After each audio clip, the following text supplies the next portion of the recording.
Why do you make subs so late in games unless there's an injury? Because you pick a team and you believe that team can win that game, and you only got 3 subs.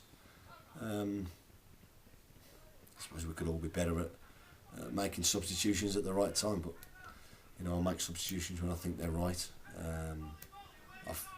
I've taken a player off after 20 minutes in games, but you pick a team and you trust them. You ask for them to believe in you. I don't think you should be whipping them off after very often. Yeah.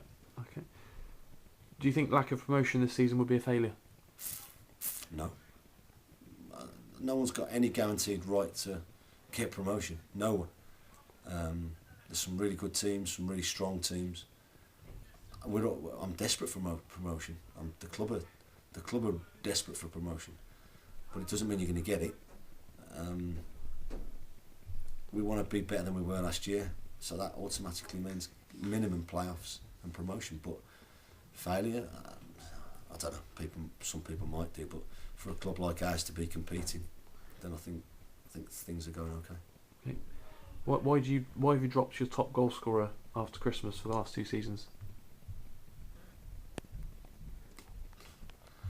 I don't know. Okay. Somebody thinks the build-up play is a bit slow. Do you think that's down to a lack of confidence in midfield, or is it more movement? Talking about now, yeah. I think it's a bit of everything. I think we are a touch low on confidence because we're conceding goals at the wrong times. I think like Saturday was a classic one. We conceded after 5 minutes, got a foothold in the game with a better team for 15 minutes and concede again. And I think then, people want to play the safe pass. Then people want to do things that that don't get a boo from the crowd or don't get a harangue from spectators or perhaps me. But that's not how I want to be. I want them to be free to express themselves, and the only way to do that is if they know that we can keep clean sheets. If they know that we haven't got to get 3 goals every home game to win games. So I thought at times against Portsmouth we were a little bit slow, but then you read Guy Whittingham's comments that we threw the kitchen sink at them, and everyone has a different view, and sometimes that someone taking care of the pass, people ask for. They say they want midfield players who can put the foot on the ball and dictate the pace of a game. Well, David Noble did that for me, and although it might not have been quite the pace that everybody wanted, we got an equaliser and could have got a winner. What was it like winning a playoff as a player but losing as a manager? Horrible to lose. Great to win. It's like any game, especially one of that magnitude, I suppose. But it's like any game. You don't want to lose any game. When I turn up here and watch the reserves or watch, I want to win every game. I want my team to win every single game that we play. Unfortunately, the other manager wants his team to win as well. So you just have to be the best you can. What's the hardest decision you've had to make involving a player? Russ Penn, Wembley. Okay. Somebody wants to know why you've played Sam Deering on the wing when obviously they think he's better supporting the strikers in the middle. Is that something that you've looked at? Yeah, of course it is. Sam can play anywhere, but he's got to be effective. He's a good player. Do you see Sam in the middle of the park in a central midfield too? I don't know. Do you? We've got to find a position for him that suits him, and he's got to be. He's lively out on training ground. I've got to see more, and I've told him I've got to see more end product from him out on the pitch, whether it's as a supporting striker, whether it's in a diamond, whether it's in a central midfield too, whether it's in a wide position. He can play anywhere. Just because sometimes it doesn't happen for him, and he thinks he can't do so. He can do anything he wants, Sam. He's got tremendous ability. He can be a big player for us, but he's got to start showing it. Okay. What's the worst dressing room bust-up you've ever seen in your player or managing career?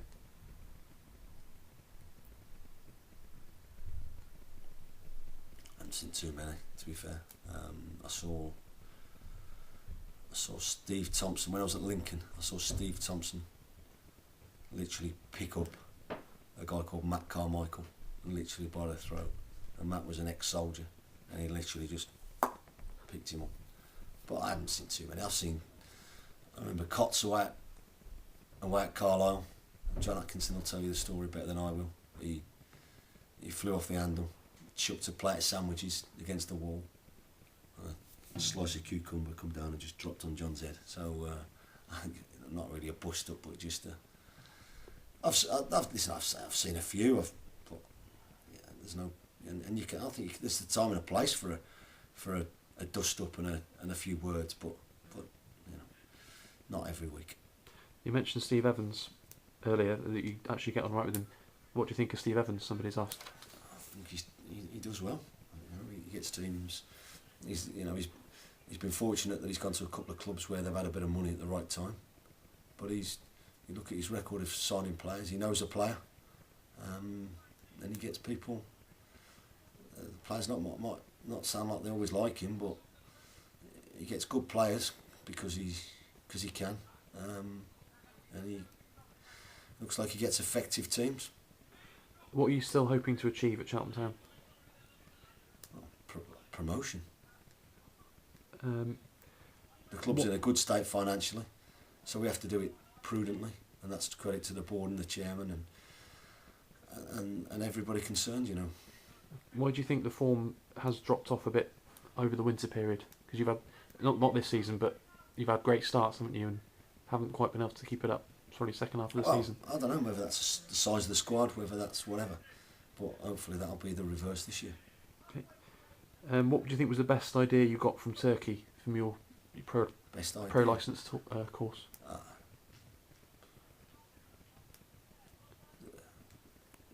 There was lots. Just nothing specific that I can really say. It was just a good 8 days where we took a lot in. There was a lot of information, so much information. I can't even think about it. I don't know. Okay. Are the dressing room facilities better now than when you were a player here? And how much in general has the club moved on, do you think, in that time? Yeah, they have. Yeah, the away ones probably because of how it's situated at our place, where the physio room is. We've got the bigger physio room, but they've probably got the away ones. Probably got the better changing rooms. It's a strange one, but we have. Wes and my staff wanted it that way, so we've decided to keep it. I think the ground's come on leaps and bounds since I first came to the club, and in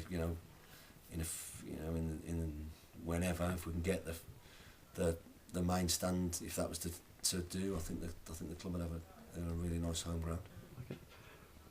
Okay. Does it frustrate you playing against a team like Bury, who almost went out of business, and then suddenly they got a load of money, a load of new players? Whereas Cheltenham do it the right way. Yeah, it does. Yeah, but only when you lose to them. If we'd have beat them, I wouldn't have given a hoot about it. It does. It's life. It's business, and like I said, there's no point dwelling on it. You just have to get on with it. Last two. What do you think your biggest strengths and weaknesses as a manager? Honesty. I expect my players to come in and work hard. I want them to play with a smile on their face. I want them to come in and enjoy training. And fairness. I like to think I'm fair. I'll give everybody a go. Weaknesses. I can improve at everything. Okay. Last question. What can the fans do at the moment to help? Stick with the team. They don't boo the players. I know that, and that's great. But just get behind them. Particularly at home games. Particularly, when the players are maybe looking a little bit jittery. If we all stick together, if they know they're going to get just applauded and encouraged. Encouraged is the word, because you don't applaud bad things, but encouraged to keep making the right decisions, keep doing things to the tempo that we want them to, getting crosses in the box, defending properly. Just stick with the boys. Listen, they've had a good couple of years.